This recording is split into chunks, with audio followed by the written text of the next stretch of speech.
Won't you listen to reason? Will you open your eyes? It's a wonder what you'll find with an open mind. You may be surprised. Yeah, gotta get away from this illusion for the sake of the world. This delusion, it's gotta go. Yeah.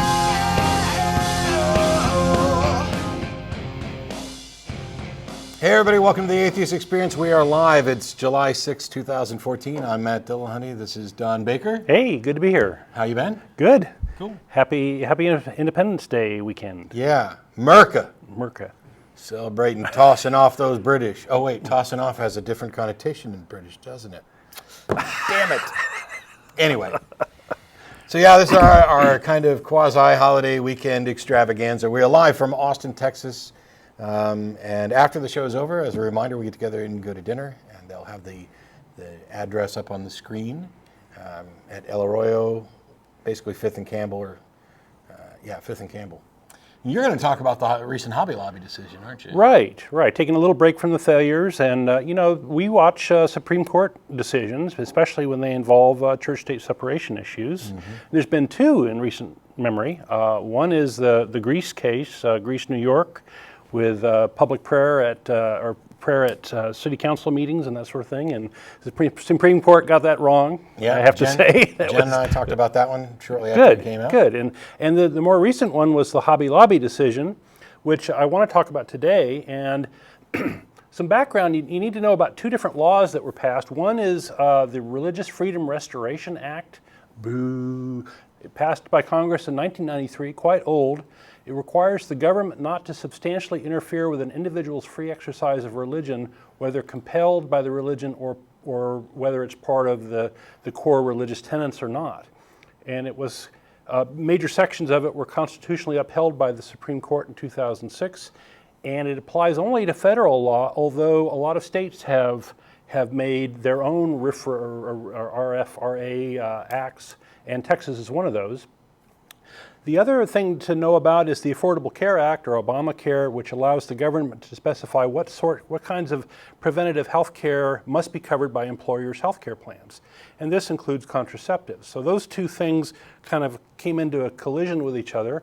And in particular, there's specific contraceptives that are of interest. Hobby Lobby and Conestoga Wood Specialties, which were the two litigants, they are religious owners of businesses that consider some contraceptives to be abortifacients as they block implantation of a fertilized egg. And this includes Plan B sorts of drugs and IUDs. But note that between 60 and 80% of naturally fertilized eggs don't implant anyway. Mm-hmm. And this view that these are abortifacients is not shared by the medical community. It's as abortion is the termination of a pregnancy, but the pregnancy hadn't begun yet because implantation is required for pregnancy to begin. So the medical this view is not supported by the medical community. It's just kind of their own fiction. Yeah. So already right off the bat, we have the situation where there's a corporation that is claiming because its owners have this religious opinion that contradicts scientific fact, that their religious opinion extends to be the corporation's religious opinion. Does the corporation have her favorite fucking ice cream too? Right. And is also protected by the First Amendment and RFRA. And then moves on down the road. Yeah. After that. So continue. So the conflict, these private businesses sued in federal court not to have to comply with the Affordable Care Act in this limited area, citing that it conflicted with their free exercise religion as covered by RFRA. And if they don't comply, they could be subject to a $2,000 per employee fine for not providing such coverage. So that's the tension. And the decision, which happened on June 30th, the Supreme Court ruled 5-4 that closely held corporations with religious objections should not be held to the Affordable Act rule in this case, as the enforcement was not the least restrictive means of implementing the government's interest. Which is a weird interpretation of the law. Well, no, it actually is. it's what's strange about this is that they actually ended up ruling whether this was the ACA was compatible with RFRA, not necessarily RFRA's constitutionality, which there's actually Supreme Court briefs or amicus briefs that say it's not. So Right? I They may ruled be on a wrong. rather limited thing. I may be wrong, but the language that they used here was least restrictive, which means that there seems to be an onus for the government to take the least restrictive. Yes. And instead, I thought it was the way that RFRA was stated was that it should not be unduly. No, it's No? the least restrictive. And so this Oh my gosh, the least restrictive could be defined as 0. Oh, yeah, absolutely. Well, aren't we clever? So Ruth Bader Ginsburg offered a scathing dissenting opinion, which I think is worth reading and is a very well done thing. The majority decision, I think, was wrong here. Justices voting in favor of the opinion are Catholic. Five of the 6 justices who are Catholic voted for it. Alito, Roberts, Scalia, Kennedy, and Thomas. All of the female justices dissented, Ginsburg, Kagan, and Sotomayor. So that's kind of interesting. So wait, you're telling me the people whose religious beliefs oppose contraception ruled unanimously or nearly unanimously in favor of the corporation that was opposed to providing contraception, and the women who would have benefited from the contraception unanimously dissented. Well, that sounds like the law has been interpreted correctly by all, doesn't it? I guess so. Yeah, I found that breakdown rather interesting because it did seem to be along party lines or whatever. It's a good thing we weren't having racism back on trial. Right. Not enough black justices to get that to go through. Right. Well, we're back to slavery. So conservatives hail this as a win for religious freedom, although corporations aren't people and don't have religious beliefs needing constitutional protection. The U.S. government did fail to meet the burden of strict scrutiny as in the case as required by RFRA, which is a bogus law in my opinion. On the other hand, Hobby Lobby's owners' religious practices were not substantially burdened, in my opinion, by following the ACA, the Affordable Care Act. So other people, besides religious conservatives, are concerned that, A, corporations are getting more rights never envisioned by the framer with no corresponding responsibilities. So here you have a case of, oh, I own a company and I've shielded myself from the financial fallout from this company going down or whatever, but I'm going to imbue it with my religion, and it's like having your cake and eating it too. So that's no good. And what's going to happen, I think, here is that the religious rights of the powerful will take precedence over the religious rights of individuals, such as the employees in this case. And the government have to make up the difference, or third parties will have to make up the difference. And that's definitely problematic. So we're also concerned that religious corporations and powerful individuals can work the system to subvert any law. So there's a couple ironies here. One is Hobby Lobby's 401k plan holds assets in companies making those very same contraceptives they claim to have religious qualms about. Oops. They didn't check into that, and apparently it was a late decision. And they even covered these same contraceptions before the ACA was passed. So this seems to be a political fight of some sort. Wait, are you telling me that Hobby Lobby used to provide insurance that covered this? Yes. And then when they were told they had to, they decided they don't want to? Yeah. Wow. Yeah, so there's some irony. Another irony is that this whole chain of events harkens back to a Supreme Court case back in 1990 where you had some folks that, some Indian and Native Americans who wanted to smoke peyote, and that was going against the laws of whatever state they were in.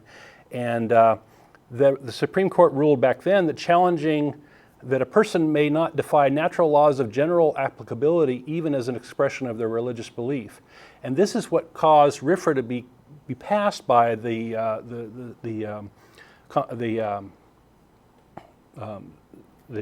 Senate and House at that time, the legislature, and it was a near unanimous thing. But during the Supreme Court ruling then, this is a really choice quote, Justice Scalia said, to permit this would make the professed doctrines of religious belief superior to the law of the land and in effect permit every citizen to become a law unto himself. So that's an interesting money quote. So He is the most brilliant idiot I've ever heard of. Yeah. I mean, I'll give it to him. right. So the ruling back then was a good one, and even Scalia had it right back then. And the RFRA kind of does an end around run around the Constitution, in that it broadens this religious rights, so it doesn't even have to be part of your core tenets or anything. It's just anything you want to claim as a religious belief. And some of the objections, I don't know if it's specific to the foundation of RFRA, were things like, as they make decisions about what you can and can't do on behalf of your religion that may violate the law, there were people who were concerned that this was going to go too far with the government intervening, so that, for example, you wouldn't be able to bite the foreskin off of babies. Sure. We need to desperately protect the right of people to give babies syphilis, and so we need to put that under herpes, right? under free speech or under religious protection.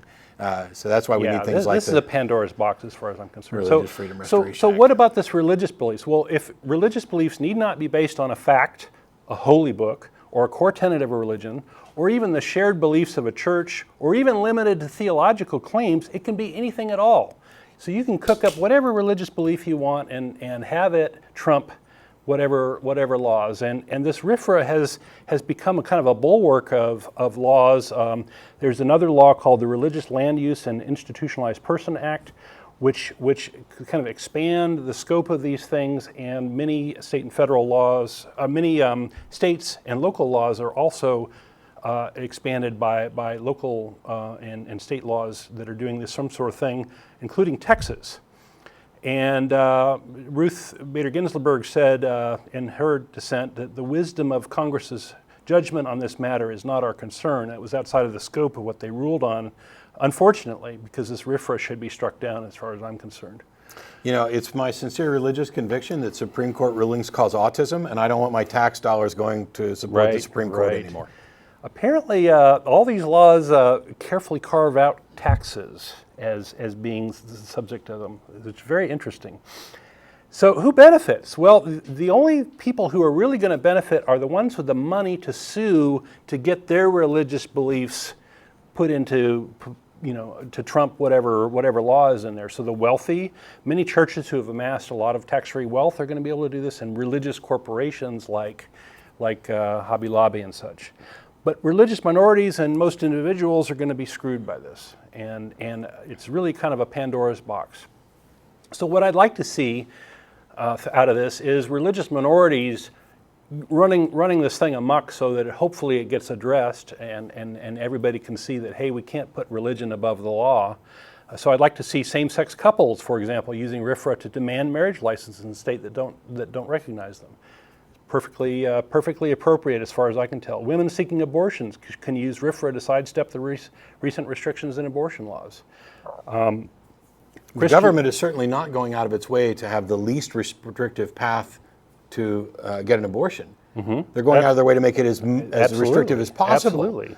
And so if we just claim that it's a sincere religious conviction that one should have a moral and legal right to an abortion. And a lot of these, minority or biblical beliefs have been brought up as like, is this going to allow the promotion of slavery, or Jehovah's Witnesses not to cover transfusions, or Christian Scientists not to have health care at all. And to be fair, what Don's talking about here is not necessarily this specific Supreme Court decision, which they did rule narrowly on that it was only about this. They pretended to rule narrowly on, but I don't think there's the possibility of expansion. Yes, pointing back to RFRA. Yeah, well, they said it's a narrow thing, and they tried to limit the scope, but I just don't see that happening. So, Let's worry more about the religious liberties of minorities, and let's worry more about the religious liberties of individuals rather than of corporations and that sorts of things. So, did you have anything else? Because I'm pretty much done. I think I interjected plenty. Okay. And if we have any calls on that, that'd be a wonderful thing to call in on. Well, there's one right off the bat. Okay. Patrick in Minneapolis, you had a question about the ruling. Well, yeah, thank you for taking my call, and you guys did a great job on covering what I wanted to say was, one, the hypocrisy of their 401k, and then obviously they cover Viagra with that too. I'm not sure if that was something you mentioned. And I think they still do. Yes, I'm not shocked by that. and another again just adding to the hypocrisy. I don't know. People don't take this Yes. contraceptive thing seriously because having a baby is a life-risking thing for a woman. This is serious business. Well, not only that, but the Department of Health has deemed contraceptives as a healthcare necessity. Yes. An essential aspect of healthcare. And it's not, by the way, these particular medications are not just about stopping pregnancy. They're taken for a whole host of reasons, and they can be prescribed. And so what if you have the prescription for something other than the fact that you're a loose slut who wants to sleep around and Hobby Lobby should look down their nose at you? What if you have some other reason that Hobby Lobby might find legitimate? Do they still have a religious objection at that point? It's a mess. We've made a mess of this at every possible turn, I think. Yeah. So you were making a point, Patrick. Sorry. No, it's totally fine. I mean, and I agree 100%. And I think that what you guys were kind of touching on it about the maybe religious minorities running amok. And I'm wondering, though, if like saying that now we believe in the flying spaghetti monster, does that weaken our position of being like a secular humanist or an atheist in some way? Well, I don't think you're going to get away with claiming a sincere religious conviction on a religion that is clearly satirical and invented in the last couple of years. But you can be more creative. You don't have to identify your deity or the source of your religious convictions at all. You just have to convince people. Yeah, in fact, the court has more or less said it's not their business to make such determinations. So you just declare it and you're done. And yet, this is the problem. The First Amendment has the freedom of religious expression and exercise. Mm-hmm. And the general idea is that the government should never be in the position of declaring which group is a religion and which group isn't. But they are, in fact, in that position, and they're in that position all the time. Because if you go apply for a religious tax exemption, there is a list of religions that are recognized as religions for which these tax exemptions apply, and then you have to work your ass off to get out of this list, as the Church of Scientology did. Now, basically for years, the government said, no, Scientology is not a religion. And then one day they said, hey, yeah, Scientology is actually a religion, which means that the government is running around declaring what's a legitimate religion and what's not. And there's no way out of that. They need, other than taking away this power entirely. And it's a slippery slope. I think that everybody should try to apply for this stuff just because this is not a well-defined test. Yeah, why on earth should the Baptist church down the street get a tax exemption and I don't? Is there any way you guys could add that to your website to make it easier for one to do so? For each individual to run around creating a religion for tax exemption? Well, I mean, like, if you guys would actually go through it, maybe really labeling the process that one has to go through, you have to do this, here's this loophole, if you guys end up doing it. Because I think that's a great point. We will not be, well, I can't say that now because I'm not part of the board. As far as I'm aware, the ATA will never apply for a religious group status. Yeah, that's what I feel like. Yeah. We don't want to have the stigma of being called a religion. We're opposed to the spread of it. Right. Which is why I don't get with also this case, now I'm wondering if there's a girl, then, some of these contraceptive pills help, if you have a cyst on your ovary or whatever. And if she's employed by them and she's on the fence about getting it, her doctor says do it, she ends up not doing it because Hobby Lobby wouldn't do it, and she ends up getting more ill, could she not then sue Hobby Lobby for negligence in some way? Well, I'm sure she could, but she probably wouldn't win because this ruling kind of shields them from that they're not required to. Yeah. That's the problem. It's like saying, that's why I brought up this thing that it's not all about using contraceptives as contraception. If it turned out that contraceptives cured cancer, I think this decision would get reversed immediately. But God does that, right? Yeah. On Thursdays in Pawtucket only. You'd think if there was an all-powerful God, you couldn't possibly thwart a pregnancy by any means. Yeah. Oh, no doubt. Not even by pulling out. You guys are on fire today. You guys are on fire. Well, cool. Well, I'll let you guys go. Have a great time. Thanks for taking my call, and just keep up the great work. Thanks, man. And actually, according to the Bible, you don't even need a penis in the first place. He got Mary pregnant. So anybody that he actually wanted to get pregnant, he could just do it. I mean, we would become superfluous. We are already superfluous, but I mean, the rest of us could become superfluous as well. We just realize it, right? Yeah.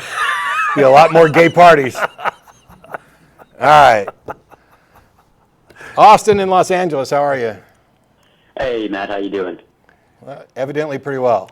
Better than I thought. All right, I love the show. It's an honor to be here. Anyways, my name is Austin. I was pretty much brought up in the church. I was baptized actually by choice at age 13. My dad is a Bible fundamentalist. The past 5 years I've been searching, studying, and I'm now an atheist. Congratulations. And, my dad and I, yeah, thank you. My dad he suffered with addiction, and he has his own reasons for believing in a God, and so we get into a lot of arguments about that. And anyways, so that being said, I am definitely skeptical by nature. I'm not willing to believe anything without really, understanding what it is and seeing evidence for it. I don't believe you. Yeah.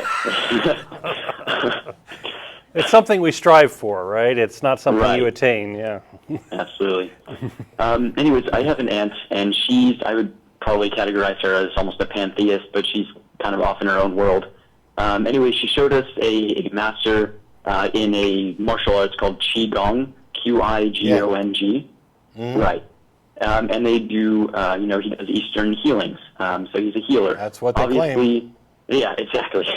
Obviously, I was skeptical by this, so I did go with my parents just to see how he works. And it was really, really interesting. First off, he doesn't charge a lot at all for these sessions, so, I don't believe that he's just doing this for money. See, there's your problem right there.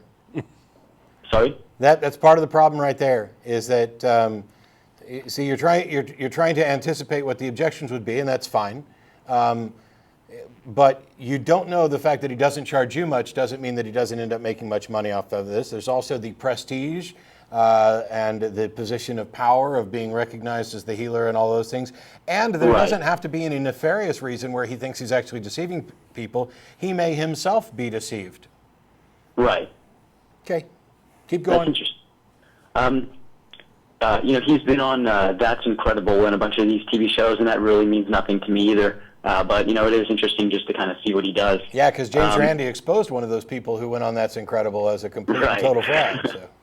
Yeah, and I've seen those, and that's really awesome. But things like, of course, personal experiences mean nothing to me. I encourage skepticism, especially on this subject. So if you guys are skeptical, obviously you should be. And, things like my mom had a kidney stone for a while, and she went to Western medicine, and she was not able to dissolve it. And in one session with him, it was about $20, and it was gone. Within 3 days, it was gone. Okay, well, I had a kidney stone, and I had it one day, and I didn't have it the next day. Right. So the fact that somebody had a kidney stone and they didn't have a kidney stone 3 days later doesn't mean that anything any proposed healer did had anything to do with it. Sometimes, after a long time of them not breaking down, they do break down, and sometimes they break down small enough where you can pass them without too much pain or damage. I would imagine a lot of people have had a lot of kidney stones and never knew it. So we haven't done anything to demonstrate that there's a causal relationship between visiting this healer, supposedly. And there very well may not be. And of course, I'm not claiming with absolute certainty that there even would be. I'm not worried about absolute certainty because I don't think we have that for anything. I'm talking about, Exactly. I don't see any reasonable justification for drawing any connection between the two at all. I mean, but continue. Well, I got to thinking just on a quantum level. I study quantum mechanics and Bohmian mechanics.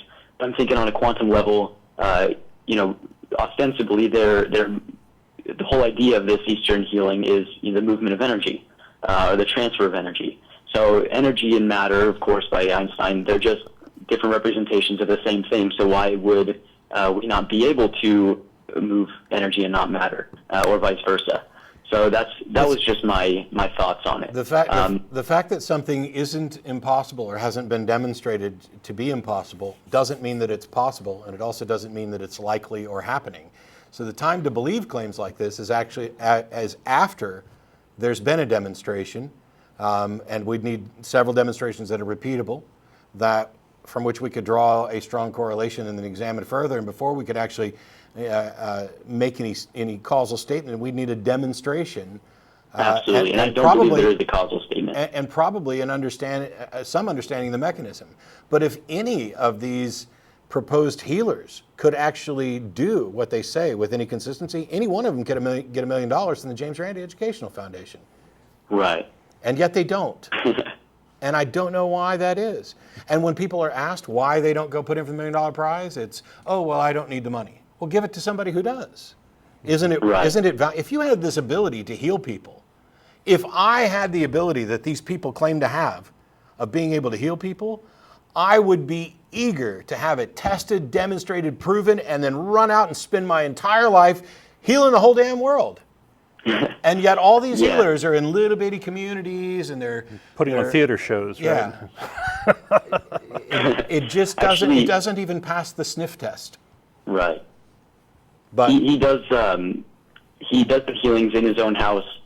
He has also a dojo in there, and he does that. And he actually lives in a large community. Well, at least where I live, it's considered considerably large. And the door's always open; anyone can walk in. But obviously, of course, that's not evidence for this actually occurring. I just think that it is really interesting, especially on a quantum level. And I was just wondering what you guys thought about it. How can it possibly be interesting on the quantum level when nothing that he's talking about, we've not demonstrated any necessary link to anything on the quantum level? I mean, it to me, and I don't mean to be insulting, to me it sounds like you've become fascinated with ideas and concepts at the quantum level and are looking for ways to extrapolate and expand them into all kinds of other phenomena that, if they were true, might be neat. And I would agree with you, if they were true, that would really be neat.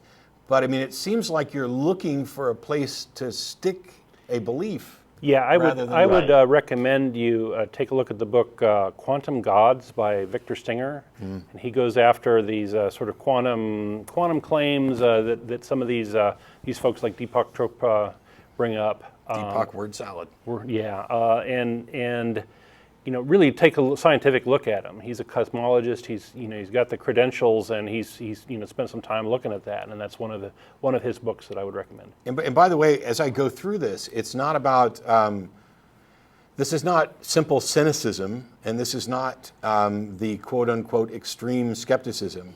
It's a frustration, which may not apply to you, Austin. And I because you've been really nice. You're having a conversation. You've acknowledged that you're not claiming any causal link.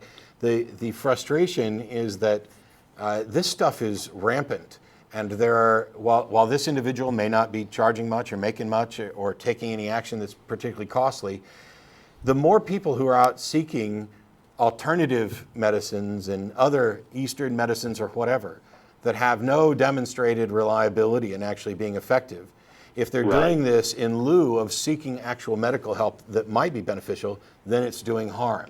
And if they believe this stuff, it encourages them to believe other stuff. For example, if I had a kidney stone and I go see the Qigong dude, and my kidney stone goes away, and he then recommends the reflexologist and the homeopathic cure and the herbalist down there and the aromatherapy person down the street. I mean, how much crap am I going to be getting involved in that could actually ultimately be harmful for me? And I don't necessarily equate it with prayer, but here's the thing. If I have a kid who's got an illness and I take them to the doctor and the doctors treat them as best they can, I've taken a responsible course of action. If I pray for them and don't take them to a doctor, or if I take them to some quack woo meister and don't take them to the doctor, I think those are on equal footing, and I think it can be criminal negligence. But now that I've pissed all over your idea, No, it's great. Thank you very much. I do want to thank you for calling, Austin. Yeah, thank you guys. Cheers. Have a good weekend. All right, much happiness and whatever's success left in of your future. All right. All right, and now the person's been waiting the longest. Bill from Arlington, thank you for waiting. Hey guys. How you doing? I'm doing pretty good. How are y'all? Good. What's up? So, came across an article recently by Harris. I know you guys know who he is. Sam Harris. Yeah. Right. And it's an article he wrote on the use of drugs, but kind of making a main point on the psychoactive or hallucinogenic drug. Sure. Are either one of you guys familiar with that article? I believe I read it. I haven't. But Well, I mean, I just wonder what you thought about that, because he used some really strong language in there, kind of saying that, talked about his two daughters and saying that if they didn't, do LSD or psilocybin or something like that, that he felt like they'd be missing out on, like, the most important rite of passage there was, or something to that effect. I think I'd want to hear his actual words rather than something to that effect.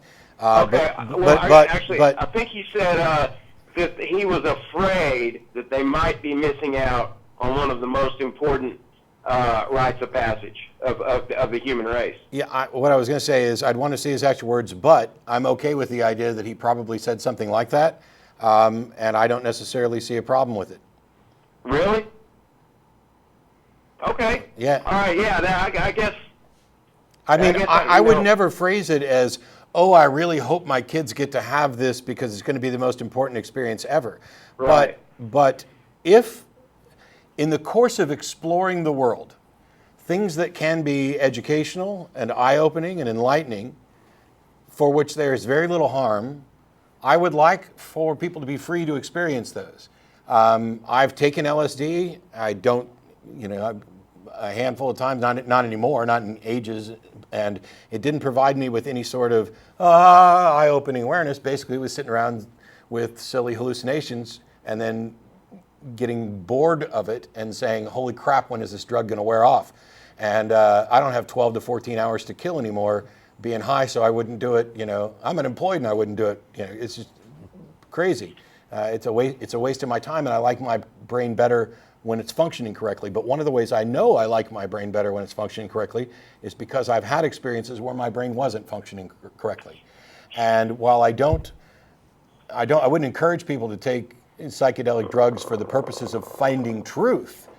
There may in fact be valuable experiences to be had, provided you're not endangering your health and in some cases breaking the law. And so like in Texas, salvia divinorum is still legal.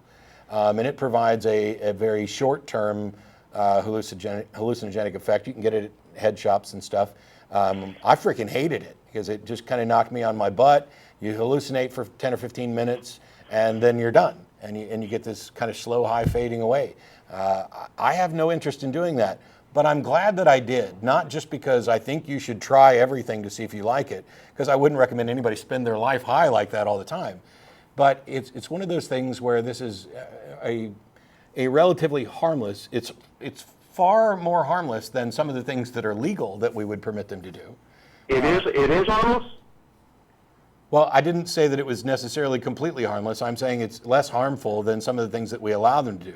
Like I don't care to smoke weed ever again in my life. I haven't smoked since I was a teenager, really. But I'm in favor of legalizing it absolutely everywhere because I can't see any good reason why everybody should be able to get drunk at every sporting event and nobody can smoke a joint without going to jail. We're filling up our prison systems over stupidity. Right.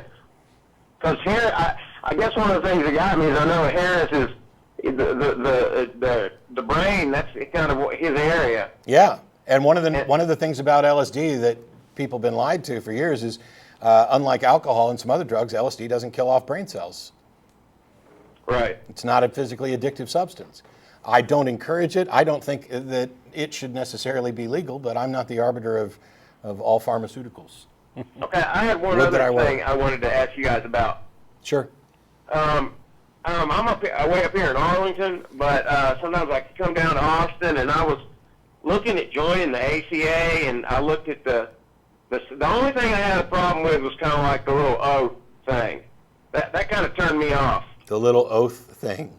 The declaration that you don't believe in a God? Well, one of the things is, do you support our work and what we do? And I clicked that, and then I got down, and the other one was just almost too much, kind of like what I'm trying to get away from, making little declarative statements like that. I don't know. There's no oath. We don't swear people in. Right. Well, yeah, you have to be a non-believer is really our only restriction, and I think he's talking about there was some concern at one time about a lot of believers coming in and trying to take over the group, and that's what that's about. Right, but I mean, well, I'm an atheist, but if people were trying to dishonestly move in on the group, then that would hardly be a way to dissuade. Yeah. I mean, if they're already doing something dishonest. Well, you have a constitution and bylaws, so that even if a bunch of believers took over, they would still have to be operating by those constitution and bylaws until they. Anyway, none of that's here and there. I think you're talking about the list of position statements. That's not an oath, and no member is required to agree with or support any of them. That's just what the group is going to be working for. It's what we as a group decided we valued, things that are related to church-state separation. But you can disagree with any or all of them, and I'm sure plenty of people do. We had lots of discussions about them. Yeah, because even like even like Sagan, you know, he kind of avoided kind of putting himself in that kind of box. That's fine. I mean, that's a decision you need to make for yourself. Yeah. But I would have to do that to join, though. Would have to do what to join? Just click the thing that says I hereby say. Yes, sir. such and- You would have to. Yeah. You'd have to click the box that says you don't believe in God. If that's too difficult, if that's too restrictive for you joining an atheist group, you are definitely not No. for our group. People have different opinions. No, it's fine. I'm saying it's fine. This isn't a group for you. though. I like the show too. Cool. Thanks, Bill. Well, thank you. All right. Yeah, I'm not saying that. Call yourself whatever you want, join whatever you want, do whatever you want, as long as you're not harming other people. I'm just saying, if clicking a box that says you're an atheist is too high of a bar to get over to get into an atheist organization. Yeah, it's not terribly restrictive. Daniel in Pensacola, thanks for waiting. Hey guys, how's it going? Pretty good.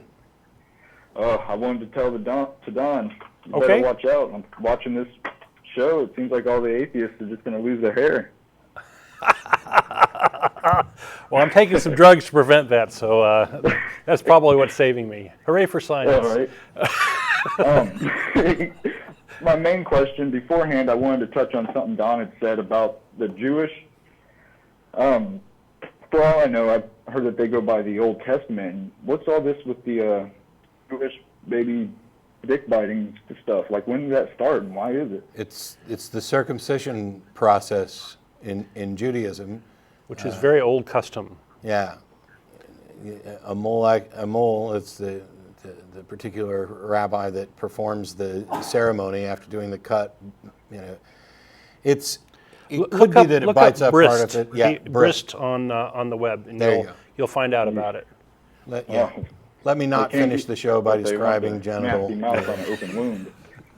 We did a whole show on circumcision. That is the problem. First of all, I'm opposed to circumcision in general because I think it's a violation of individual freedoms. If it has any benefits, you can certainly wait until the kid is old enough to make the decision for themselves rather than doing it right after they're born. And I think the medical benefits are dubious at best. But at least if you're going to do it, let's not put some man's mouth down there to spread. I know. I mean, if you go to medical school, I'm pretty sure one of the first things they tell you is not to gnaw open the torso to get to the kidney. So come on, let's just not be freaking stupid. Right. No immune system. Why not just sick the dogs on them and see which parts are left after they get done chewing? Yeah, well, herpes is very dangerous for an infant because they really have no defenses and can. Everything is dangerous for an infant. Sure. They have no defenses. Sure. So why don't we freaking defend them from the idiots who are going to spit all over their... Never mind. All right, get to your question, Daniel. What Thanks else you got for us, for Daniel? tolerating my frustrations. I have two questions. The first one was, I heard my brother's preacher saying that God was subject to His holiness, and it made me wonder. I started going through the tree and thinking, if He's subject to His holiness, does He really have free will, and is He more like a computer with a program behind Him? Yeah, if God is restricted by His nature and cannot change His nature, if He is incapable of blah blah blah blah blah, and can only do this, this, this, and this, then does He have free will? Not under any definition I'm aware of, but I'm sure a theologian can tap dance their way around that. Well, it makes me wonder, would people really praise and worship a computer program? Sure. Sure. I spent most of yesterday doing it. Path of Exile was an awesome way to There's a spend the similar day. problem with omniscience. If the God knows everything in the future, then He's sort of knows how He will decide every possible thing and won't have free will at that point. If He knows what He's going to eat for breakfast tomorrow, can He change His mind? If He knows He's going to eat eggs, is it possible for Him to ever eat bacon? And if not, then does He have free will at all? I mean, it's a separate issue from whether we have free will. And if He has free will, then he can't have omniscience. So He's limited one way or the other. So there's People all keep sorts saying of that problems he can't here. change, and he just never changes. I know There's some plenty of times that he's changed his theologians. mind. I know some theologians have argued, for example, that omniscience, in order to avoid one logical contradiction, is the characteristic of having all powerful that is logically possible. And they do a similar thing with omniscience, where God basically knows about all possibilities, but his actual knowledge of future events is as probabilistic as ours is. And I'm like, okay, so you guys just keep right on making God weaker, and you know, it at least makes God a little more plausible. I mean, you know, it's like somebody put kryptonite a little bit closer to God, so he's not completely shivering on the floor, but he can't quite jump as high or punch as hard. Yeah. So maybe God's a space alien. Yeah. There you But, Well, he is in Mormonism go. Right. and Scientology, to the extent that there is. by definition. Yeah. Anyway, you had one other thing? The book of Revelation, I remember reading a part that said, I have my own idea. It's almost a conspiracy theory to this point. It's the verse, I think it's almost exactly by the very end of it. It says that if you change or alter or take or remove any of the words of this book, all the curses of the book will be upon you. I was wondering about how people can not take it at first face value and actually believe horses are going to ride in from the sky and monsters from the sea. And if they do interpret, is that not adding to the words and going a step further than you don't really have to, and maybe cursed with all the curses of it? So here's the problem. You're way smarter than the authors of the book and most theologians. And I think you're referring to Revelation 22, verses 18 and 19, which says, "For I testify unto," and I'm reading this, I didn't have this memorized, but I knew about it. I testify unto every man that heareth the words of the prophecy of this book. If any man shall add unto these things, God shall add unto him the plagues that are written in this book. And if any man shall take away from the words of this prophecy, God shall take away his part out of the book of life and out of the holy city and from the things which are written in this book. And basically, that verse is not specifically about interpreting. It's about modifying the text. It's about going in and putting in interpolations, like you might find in Mark chapter 16, verses 9 through 20, or the Jonah and comma that actually defines the Trinity. Those are apparently additions, as is the story of the adulteress. These are generally considered to be late interpolations or additions to the text. And the problem is that when this stuff was written, we were transferring from a time where almost everything was passed by oral tradition from person to person to more of a written tradition. And as soon as this started, one of the things that there were forgeries rampant. I am Paul speaking on behalf of God, and it's so bad that and I forget which book it is that Paul wrote, or Paul supposedly wrote, at the end of it, or maybe at the beginning, he says, "I say all these things so that you will know that I am actually Paul and not somebody else writing." That's paraphrasing it. But it's basically, this book is definitely not a forgery, which lets you know a couple things, that there were a lot of forgeries running around, and that book may well be a forgery, because the first thing a forger is going to do is say, "Hey, I'm not lying to you, this is the real thing." It's not much of a guarantee, really. And so when Revelation was written, words like this were common. It was the idea that we're presenting a religious, something that is coming supposedly from divine inspiration from God, and if you alter this in any way to add your personal, little picadillos to it, God's going to mess you up. And Well, isn't it kind of like saying that if it says dragon's going to come out of the sea, and you say, "Oh, that's a kingdom somewhere," isn't that practically the same thing? so one could argue that even under the most literal understanding of these verses, that any preacher that's written a book that expounds on Scripture might have violated this verse. There's a bunch of different Bible translations. I mean, you can go to BibleGateway.com and compare a lot of them. And there are people who say that the 1411 King James Version is God speaking in the original King's Own English, and that the New International Version is an abomination, and that the people who wrote the NIV are violating this passage and others. But I'm going to let them sort all that out, because I think it's all bullshit no matter what language it's in. Hey, can I tell you about the conspiracy I made up out of it real quick? Sure.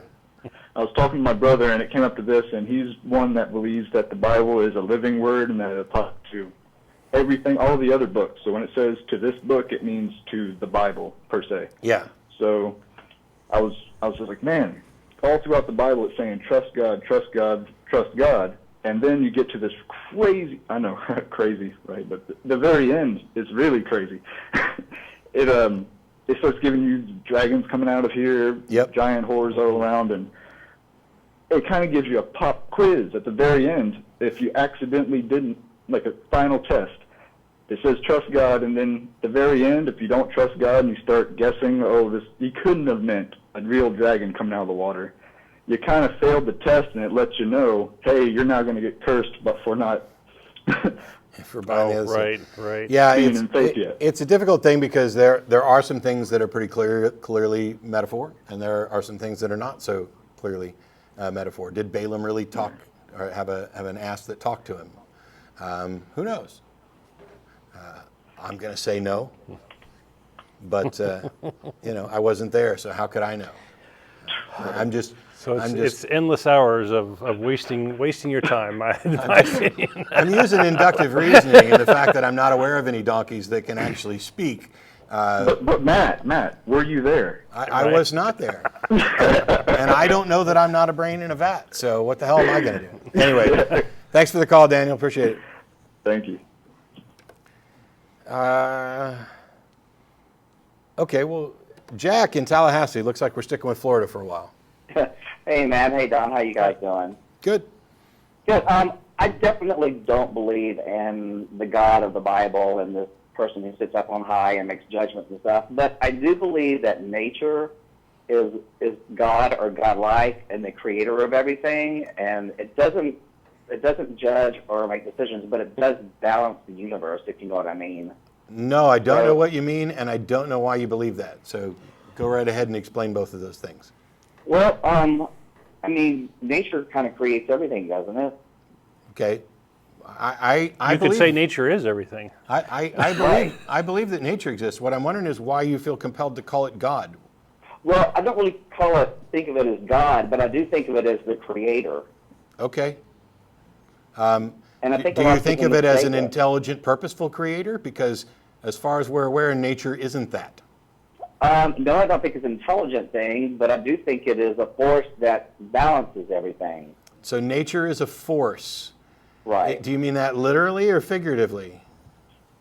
Yeah, I don't know. Yeah. I guess I mean it literally. It is a force. No, nature's not a force. How is nature a force? I mean, nature's a word that we apply to everything, the cosmos, etc. It's not a force like the weak magnetic force and the gravity and magnetism and all these things, nuclear forces.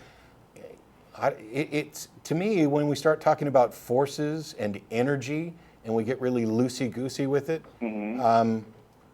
start turning into mush. We have moved beyond reality into the world of poetry. And words like spirit and spirituality are so fungible that they end up meaning absolutely nothing and having no value. It's like when people talk about the poetic human soul. I'm okay with that. You know, the poetic human soul. I don't really like the language, but I understand that you can view it in that sense. When we talk about what we're really referring to when we say that, it's nothing at all supernatural. It's nothing at all like a force. It's nothing at all like anything that would have traditionally been associated with the soul, other than it's an amalgamation of the essence of what we think and do. Well, I don't think nature is supernatural. When I say nature, good, because that would be that you'd just be wrong. There's the natural, and then there's the supernatural. I would think that nature is just, like the plants having photosynthesis, and you have to have the sun, and everything. I think if we left everything alone, everything would work itself out eventually. I don't know what that means. Do you know what that means? Well, I immediately think of adaptations. That one thing's going to adapt to whatever's there and take advantage of it, and another thing's going to adapt to that, and it's all this coevolution thing. But I wouldn't attribute anything supernatural to that. Well, he's not. He's not, but he seems to be kind of expanding. I think nature's a force, and nature is there to balance everything out, and you're I think there's a lot to be appreciated in nature, and how things work out, and these sorts of things, and well worth diving into and understanding. I think there's some sense of awe there. So I'm with you as far as all that. I guess I just don't think it's helpful to call it a god or to attribute it to a god or associate it with a god. I don't really think of it as a god. I just think it's the closest thing that I could even think of as being a god. Well, a horse is the closest thing to a unicorn. A horse is the closest thing to a unicorn, but I'm not going to go around looking at horses saying that they're unicorn-like. Yeah. I mean, it's just not helpful to say that. So I think that you can throw away the God and the woo woo and stick to what's real and not lose a darn thing. Yeah, nothing wrong with appreciating nature. However, the one thing I kind of want to go back to is this idea of nature as a creator, and the word creator brings some baggage with it, as if there's intent or purpose or design or a goal. And everything that we know about the way things naturally occur, none of that fits that. There is no apparent intent or purpose or goal. There's just molecules in motion obeying. Other than a creator. What's that? Could you call it something else other than a creator? Could you call it something other than a creator? You can call it all kinds of things. I'm just saying that I don't see where the word creator actually applies to that. Normally, the normal usage of creator is with regard to a thinking agent, an actor, taking some action to create. And so that's why when apologists say things like, well, a building requires a builder and therefore creation requires a creator, I would agree. But my question is, why do you get to call it creation? You don't get to call something... I don't think it's aware that it actually is creating. I think it just does create because that's part of its nature. Okay, how is nature creating unaware and without purpose and intent, etc.? How is that? I don't know. What's it? That I don't know. Yeah. No, what I'm saying is, how is this different from molecules in motion obeying natural laws? How are those two things different? I don't think they are. Okay. Yeah. So, but there's baggage with the creator word, just like there's baggage with the God word. As soon as you So move, what should I call it then other than creator? Wellspring.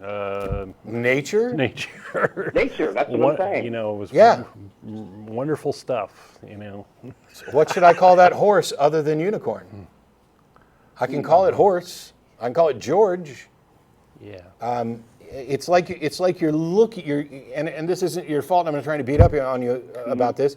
It's like you're looking for a way to shoehorn certain ideas, certain anthropomorphic ideas, certain creation ideas, shoehorn them into the universe and do it in a way that's somewhat poetic and somewhat literal, and finding a way for it all to make sense. Why not just say that it's nature? Why not just acknowledge that it's molecules in motion, that they're physical laws? Why not just acknowledge it for what it is without trying to imbue it with other characteristics that muddy the conversation about it? I mean, when we're talking about I think that's what I am doing. Is I just call it nature. Okay. I don't call it God. I don't call it anything, but I just think it's nature. So basically, you called in to say that you believe there's nature just like we do. Well, and I think that it is the creator. There's the problem. Okay. It's not the creator. There's the distinction, the one that we've been going over for a bit. Anyway, we're close to the end of the show. I want to try and get to one more call, but thanks, Jack. All right, thank you, guys. All right, on 3, Stephen in New York. Thanks for calling and waiting. Oh, We're having a little phone trouble. Hello, Stephen? there you go, Stephen. You're on now. Hey, how you guys doing? Well, our phone box decided to act all wonky right here at the end, but go ahead. It must be the New York, cynical phones dealing with Texas phone lines. Anyway, so I'm going to school for social work, and I'm dealing with. Actually, I'm probably going to get into community-based. So I was wondering what you guys thought of, as being an atheist myself, an anti-theist actually, and dealing with the code of ethics and dealing with religious people who don't go along with the idea of social justice or viewing everyone as a dignified human being. And what I get into debates all the time with my teachers about if a person doesn't actually see another individual as a dignified human being, or that they deserve societal justice because of their religious ideologies, but yet the religious ideologies are also protected under social work systems. So I'm wondering how I work with that as an atheist and as an anti-theist. It may be that you just have to draw the line on what sorts of things you can do, right, and what sorts of things are appropriate given the role you're playing, right? It almost sounds to me like you want to sort of take on maybe something that's too big for you or too big for one individual. It seems like you're seeing a wrong and you're trying to make it right, but maybe that's not your job. Does that make sense? Well, as a social worker, I think that's my job as a person that's going into society and saying, well, these are the problems and this is what we have to do to fix them.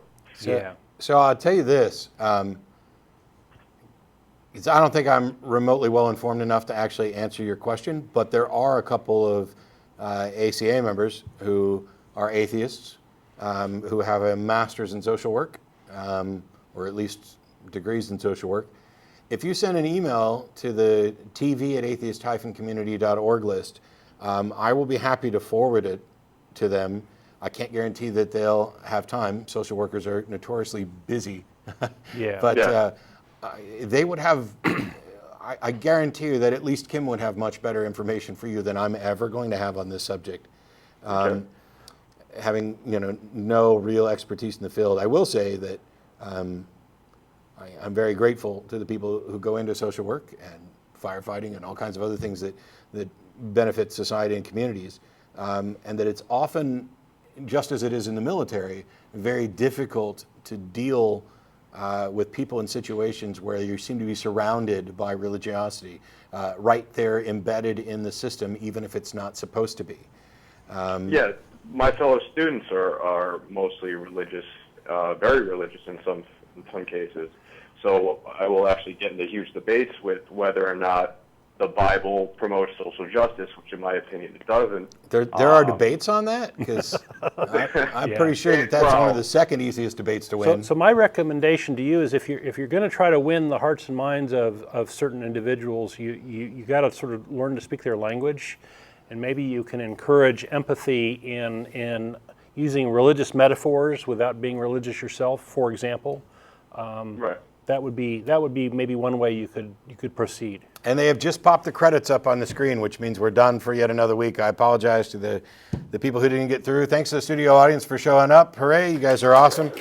And we'll be back next week, or actually Russell's going to be on next week. I think we made an alteration to the schedule. Okay. But thanks, be safe, and do some more good if you can.